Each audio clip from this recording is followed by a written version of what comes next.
Et salut à tous, on se retrouve aujourd'hui pour une nouvelle vidéo sur une box hack de box qui s'appelle Jerry, qui est retirée et qui est considérée comme facile. C'est une Windows et elle est vraiment considérée comme très facile d'après les utilisateurs.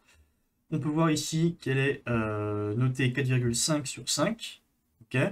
Elle est très ancienne, c'est l'une des plus anciennes aussi. Bon, on voit qu'elle est assez haute, donc voilà. Et surtout, comme on commence à avoir l'habitude, il y a plus de routes que d'utilisateurs, donc très certainement qu'on devient route directement sur la machine. Donc on va lancer directement.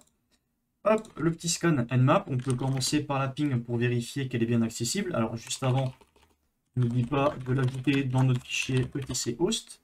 Donc là j'y accède. La 95, hop, jerry.htv, elle est bien là.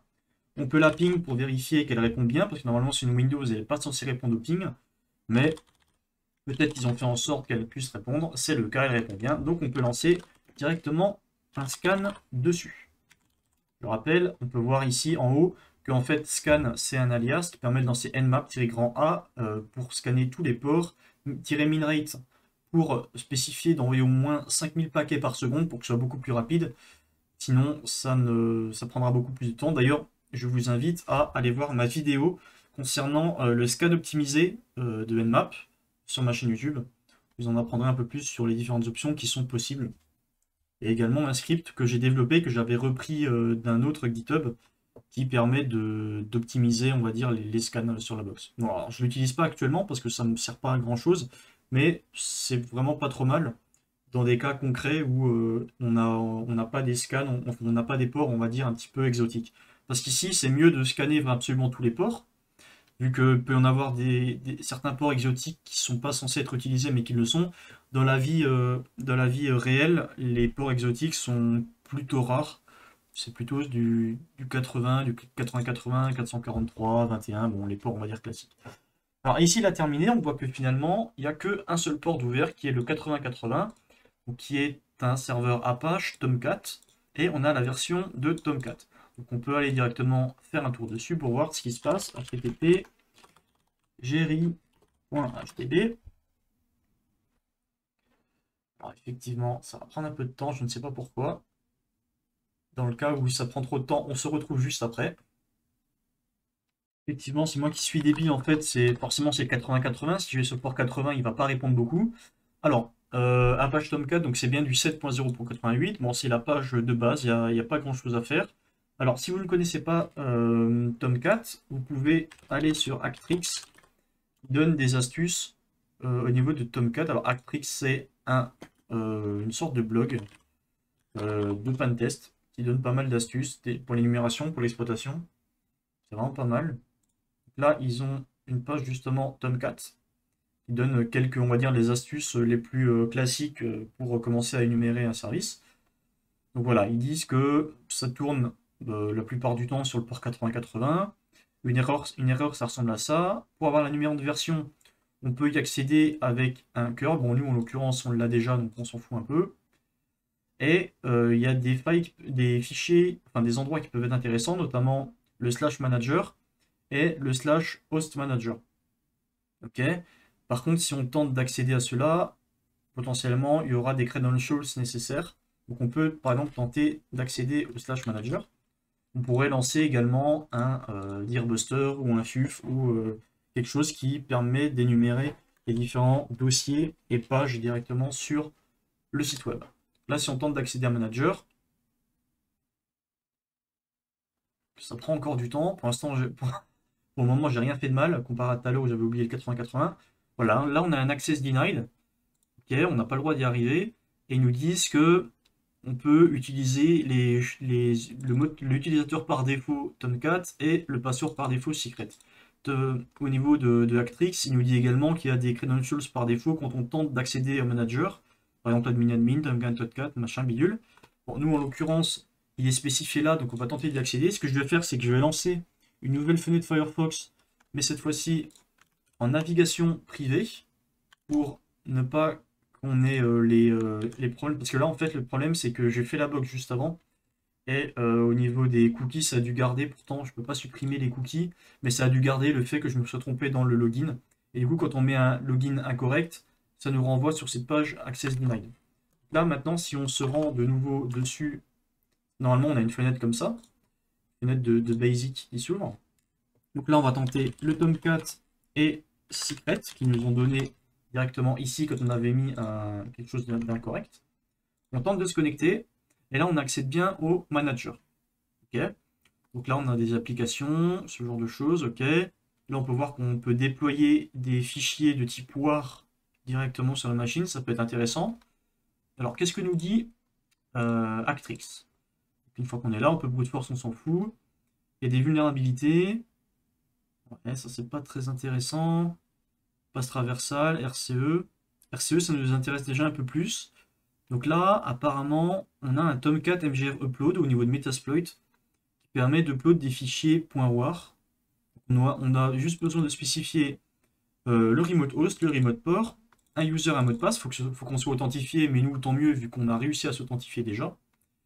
Et bah, en fait, on a juste à le faire manuellement. Enfin, on peut le faire avec Metasploit directement, ou alors on peut le faire manuellement, comme ceci, directement avec un reverse shell. Donc on va avoir les deux possibilités. On va d'abord le faire avec Metasploit en mode tout automatisé, et on va ensuite le faire manuellement en générant notre reverse shell et en l'uploadant là où il faut. Donc on va lancer un MSF console pour accéder à Metasploit, et on se retrouve une fois que c'est terminé parce que ça prend un peu de temps. Ok, on est bon. Donc maintenant, qu'est-ce qu'on va faire? On va faire un search Tomcat. On a vu que ce qui nous intéressait, c'était upload quelque chose. Tomcat MGR upload, donc manager upload. Si on redescend un petit peu, manager upload. Donc c'est celui-ci. On va faire un use 6. On va voir les options pardon, qui nous demandent. Donc HTTP password. On a vu que c'était secret. Set HTTP username, c'est Tomcat. Set ROS, c'est le 10.10.10.95. Set AirPort, c'est le 8080. Target URI, bon, on va le laisser parce que c'est bien le manager. Et on va set notre localhost. Alors, moi, normalement, c'est. Je vais quand même vérifier, mais normalement, c'est le 10.10.14.4, c'est ça. Donc, set LHOST 10.10.14.4. Hop, ça, je peux fermer. Et maintenant qu'on est bon, bah, il n'y a plus qu'à, comme on dit, il n'y a plus qu'à lancer. On va faire un petit run. Là, ça upload. Et on obtient normalement un petit shell, voilà, un petit shell metteur-prêteur. Donc si là je get UID, il me dit que je suis Jerry, mais si on va si on crée un shell et qu'on se rend à la racine, c'est des users, c'est des administrators. Alors j'ai mis beaucoup trop de T, administrator. Dire on peut lister ce qu'il y a dedans et du coup en fait on a les droits admin et on peut directement aller dans desktop, aller dans flag, hop, flags, et récupérer. Et en fait les deux flags sont dans le même fichier. Voilà, les deux flags sont dans le même fichier, donc il y a juste à les récupérer et à les mettre. Donc ça c'était la version, on va dire facile en utilisant Metasploit. Maintenant on va faire la version, on va dire un peu plus manuelle, dans laquelle on va upload nous-mêmes notre reverse shell. Hop, on peut quitter Metasploit, on n'en a plus besoin. Hop, donc là, qu'est-ce qu'on va faire? Là, on va utiliser MSF Venom. MSF Venom, c'est un outil de la suite Metasploit, enfin du framework, qui nous permet de générer des payloads manuellement. Donc là, en l'occurrence, j'avais déjà fait la commande avant. Donc, on va générer un payload pour du Windows, parce qu'on se rappelle que la machine, c'est bien de Windows. Hop, ici, Jerry, Windows. Donc, on génère un reverse shell en TCP pour du Windows. On met notre localhost, notre local port sur lequel on va écouter. Et on dit qu'on veut générer un fichier de type WAR. Et on redirige la sortie vers un fichier qu'on appelle shell.war. Pourquoi on redirige? Parce que sinon, il va juste nous générer le payload et nous l'afficher dans le shell. Or, là, un fichier WAR, c'est du Java, Java compilé. Enfin, Java compilé, on s'entend. Et du coup, ça va afficher des caractères qui ne sont pas lisibles. Donc, on va directement l'envoyer dans une archive WAR. Hop, on lance, ça va prendre quelques secondes le temps que ça se génère. Et une fois que ce sera généré, on va pouvoir se rendre dans notre manager. Donc là, si on actualise, on va pouvoir voir qu'ici, on a la chaîne de caractères qui est un peu bizarre. En fait, qu'est-ce que c'est? C'est tout simplement l'exploit qu'on vient de faire juste avant avec Metasploit. C'est-à-dire que Metasploit, lui, a uploadé son propre fichier WAR qu'il a nommé comme ça, il l'a nommé aléatoirement. Il l'a uploadé et après, il l'a exécuté et il nous a donné un reverse shell. Nous, on va faire à peu près la même chose, Sauf que c'est ici qu'on va sélectionner notre fichier WAR qu'on vient de créer. Alors, en l'occurrence, je crois que je l'avais déjà généré. Bon, bah, on va quand même attendre que celui-là se régénère. Mais une fois que ce sera fait ça, on browse, on déploie. Du coup, on pourra vérifier que ce sera de nouveau dans la liste. Normalement, il s'appellera Shell, vu qu'on lui a donné le nom Shell. Et ensuite, on va pouvoir setup un netcat en listener pour écouter sur le port qu'on a spécifié ici, donc le netcat-lnvp 1337. Hop, voilà. On se met en écoute là-dessus. Là, normalement, notre fichier a bien été généré. On peut faire un file dessus pour vérifier qu'il existe bien. C'est bien une archive Java. C'est un jar. Ok, parfait. Là, on va pouvoir du coup browse.